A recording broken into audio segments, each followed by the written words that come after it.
I'm going to show you how to check and replace the cabin air filter of a Nissan Frontier. This will work for an Xterra or the Navara, and many other makes and models are very similar. So I have a 2008 Nissan Frontier. Like most makes and models, the cabin air filter is located behind the glove box near the blower motor.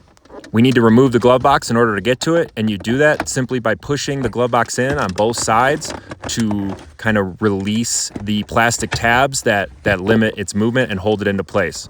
So I use both hands and I squeeze it inward. Be careful not to break the plastic, but you got to give enough force to manipulate these tabs to get past, the dashboard console. And you can see I kind of did one side at a time. This one's pretty good. I've seen other glove boxes that are a little more brittle. You can see that small rope that kind of limits its travel. You can remove the glove box completely, but as long as you're careful, you don't need to undo that. If you are concerned, simply undo that little rope. The cabin air filter is located behind this plastic plate. You can see I have a bolt and screw with some electrical tape on it. That's there because the plastic tab that normally holds it in place broke off. I found it this way when I bought the vehicle, and the faceplate was just in the glove box. So I installed this screw, which is how some of the later models are, you'll notice. But this bolt nut combination is just held on there hand tight, as I didn't want to over torque it and break more plastic. So the electrical tape on there is just kind of holding the nut on there in case it were to wiggle loose after, years of driving, miles of driving.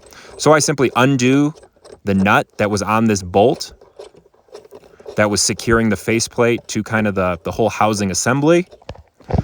With that off, we can then kind of manipulate it and remove the faceplate. Again, the bolt and nut are just there because the plastic tab broke off. I believe the plastic tab is on 2005 to 2008 models, and after that, they utilized kind of the screw, bolt and nut situation. So you can see here that it kind of has two holding points, the one plastic tab, and then the bolt and nut hole that I was using. So with those removed, we now have access to the cabin air filter. And you just got to kind of pull it out, wiggle it out, give a little look-see, see if it's bad. This has been about 2 or 3 years.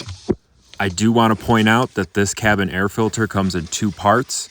Both parts are identical, but be sure not to forget the second half of the cabin air filter when you're changing this part.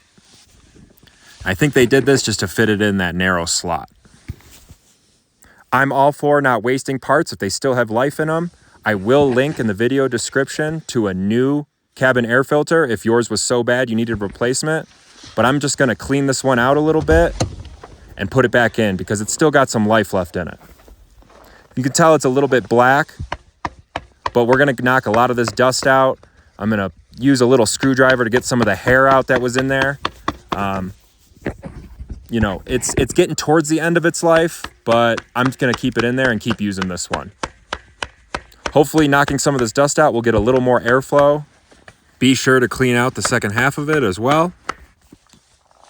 Here you can see both parts are identical, and you can still see some blue. There's still some life left in these cabin air filters.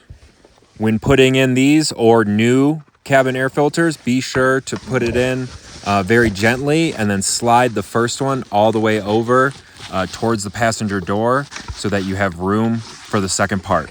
So grab the other part, the first one we removed, make sure the airflow is facing the right way and slide it in there. It can be a little difficult, but just make sure it gets in there appropriately. And you could also hold it up to the sun to see if any light shines through, indicating whether or not, it's time to replace. When you do put it in, there is a specific way that the airflow goes. There's an arrow on the side. Make sure that you put it in the same way you took it out, as there's one better way for airflow, but just put it back in exactly how you took it out. Make sure it's all the way in there. And now we can start to put the faceplate back on. Now, if it had that little plastic tab on it, this is really easy. You just line up the 2 bottom tabs and click it on there. But obviously in this one, the plastic broke off. You can kind of see it where the plastic tab would be. So I got to kind of utilize this bolt and screw situation. This added a little bit more difficulty, but if your tab broke, just know you could do this as a solution.